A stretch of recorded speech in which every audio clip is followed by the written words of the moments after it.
Halo, selamat datang di grup Pejuang Kedinasan. Kali ini, saya akan membahas sebuah subtopik dari salah satu bagian dari tes wawasan kebangsaan ya. Di mana di tes wawasan kebangsaan ada sebuah materi yang membahas tentang bahasa Indonesia. Sebelum saya lanjut ke pembahasan berikutnya, jangan lupa untuk like, komen, dan subscribe, dan dukung terus channel YouTube ini supaya bisa menjadi teman belajar kalian. Jadi, akan saya lanjutkan kembali. Salah satu indikator penilaian dari subtes bahasa Indonesia itu sendiri meliputi tata kaidah penulisan huruf kapital, huruf miring, tanda baca, kemudian menentukan ide pokok paragraf sebuah teks, tema, pokoknya seperti itu ya. Dan pada pembahasan kali ini, saya akan menjabarkan bagaimana cara untuk penggunaan huruf kapital itu sendiri. Untuk itu, simak terus ya. Oke, aturan yang pertama, pemakaian huruf kapital biasanya digunakan sebagai huruf pertama pada awal kalimat. Nah, kalian bisa perhatikan dua contoh kalimat yang sudah saya beri warna lain. Nah, di situ ada dia mengantuk, apa maksudnya? Perhatikan ya, bahwa setiap apapun yang berada di awal kalimat harus menggunakan huruf kapital. Oke? Kita lanjut pada syarat kedua. Huruf kapital dipakai sebagai huruf pertama petikan langsung. Contohnya yang sudah saya berikan, adik bertanya, koma, tanda petik, kapan kita pulang? Setelah tanda petik, itu wajib menggunakan huruf kapital. Seperti itu ya. Oke, kita lanjut ke aturan berikutnya. Aturan yang ketiga, huruf kapital dipakai sebagai huruf pertama dalam ungkapan yang berhubungan dengan nama Tuhan dan kitab suci, termasuk kata ganti Tuhan. Contohnya, di situ aku sudah naruh 3 jenis penggunaannya ya. Ada Allah yang Maha Kuasa, yang Maha Pengasih, dan Quran. Nah, kalian perhatikan, di sini aku berikan sedikit tambahan materi. Perhatikan penulisan Maha Kuasa dan Maha Pengasih. Mengapa Maha Kuasa penulisannya digabung, sementara Maha Pengasih penulisannya dipisah? Kalian harus mengingat kembali kata dasar dan kata berimbuhan, seperti itu ya. Kuasa sendiri itu merupakan kata dasar. Maka dari itu, ketika bertemu dengan kata maha, maka penulisannya digabung. Maha kuasa digabung. Sementara kata pengasih merupakan kata berimbuhan. Jadi, ketika bertemu dengan kata maha, maka penulisannya dipisah. Nah, seperti itu ya. Oke, jika sudah paham, kita lanjut ke peraturan keempat.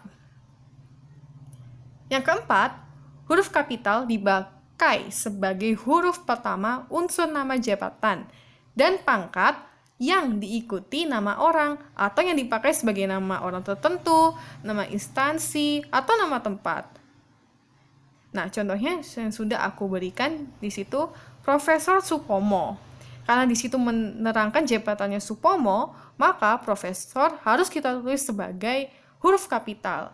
Kemudian, Wakil Presiden Adam Malik. Nah, karena Wakil Presiden ini menerangkan jabatannya Adam Malik, maka Wakil Presiden penulisannya harus menggunakan huruf kapital. Oke, kita lanjut ke peraturan kelima. Nah, di sini huruf kapital dipakai sebagai huruf pertama nama tahun, bulan, hari, hari raya, dan peristiwa sejarah. Kalian bisa lihat contoh penulisannya seperti bulan Agustus. Agustusnya ditulis huruf kapital, sementara bulannya ditulis huruf kecil, kayak gitu ya. Hari galungan, galungannya ditulis kapital, harinya ditulis kecil. Berlaku juga dengan tulisan huruf hari Jumat. Jumatnya kapital, harinya kecil. Tahun Masehi, seperti itu penulisannya, tahun Kabisat. Nah, kecuali kok peristiwa nih, contohnya Perang Candu. Dua-duanya harus ditulis huruf kapital. Seperti itu ya peraturannya. Oke, kita lanjut ke nomor 6. Huruf kapital dibagi sebagai huruf pertama nama geografi. Jelas banget ya kok ini ya. Contohnya ya Asia Tenggara, Banyuwangi, Bukit Barisan, Jazirah Arab, Danau Toba, kayak gitu ya. Pokoknya yang menerangkan suatu nama tempat atau geografi wajib tulis kapital semua. Kita lanjut ke nomor 7. Huruf kapital tidak dipakai sebagai huruf pertama nama geografi yang digunakan sebagai nama jenis. Nah, kok sebagai nama jenis nih, entah itu jenis buah, jenis makanan gitu kan, itu nggak boleh ya kalian tulis sebagai huruf kapital ya. Contohnya itu, ada garam Inggris, itu kan menerangkan jenisnya garam. Maka kita tidak boleh menuliskannya ke dalam huruf kapital. Contoh lagi, kacang Bogor. Nah, Bogornya ini nih menerangkan jenis kacang tersebut. Karena itu nggak boleh pakai huruf kapital. Oke, kita lanjut ke nomor 8. Huruf kapital digunakan sebagai huruf pertama kata ganti Anda. Nah, jadi adik-adik, kalau ada kata Anda itu wajib ya ditulis huruf kapital dimanapun posisinya kata Anda itu. Nah, contohnya seperti ini. Sudahkah Anda tahu? Anda kan ada di tengah-tengah kata tuh. Di tengah-tengah kalimat. Nah, maka dari itu, Andanya ya ditulis huruf kapital gitu kan, meskipun gak di awal kalimat, kayak gitu. Begitu juga dengan surat Anda telah kami terima. Andanya juga ditulis kapital.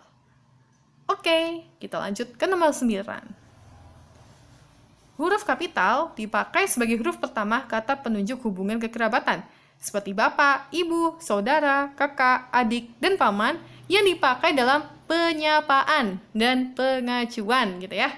Digarisbawahi penyapaan dan pengacuan. Contohnya gimana, Kak? Contohnya nih kayak kapan bapak berangkat? Tanya Harto. Bapak kan kayak sapaan bapak gitu ya. Lanjut, adik bertanya, itu apa? Koma, bu gitu kan. Bu-nya di sini nih sapaan gitu loh, Dek. Surat saudara sudah saya terima. Kayak gitu ya contohnya ya. Terus terakhir nih, nomor 10. Huruf kapital dipakai sebagai huruf pertama unsur singkatan nama gelar, pangkat, sapaan. Contohnya, singkatan dokter kita tulis sebagai huruf kapital di awalnya. Oke, seperti itu ke bawahnya. Master of Arts ditulis MA besar, huruf kapital, titik, kapital, titik. Jadi setiap singkatan itu wajib ya, kayak pertama dikasih huruf kapital dulu, nanti baru dikasih tanda baca titik. Kayak gitu ya contohnya. Oke deh, sampai di sini pembahasan kali ini. Semoga ilmu yang kakak sampaikan itu bermanfaat buat adik-adik. Nah, jika ada pertanyaan, silahkan tuliskan di kolom komentar. Oke, see you!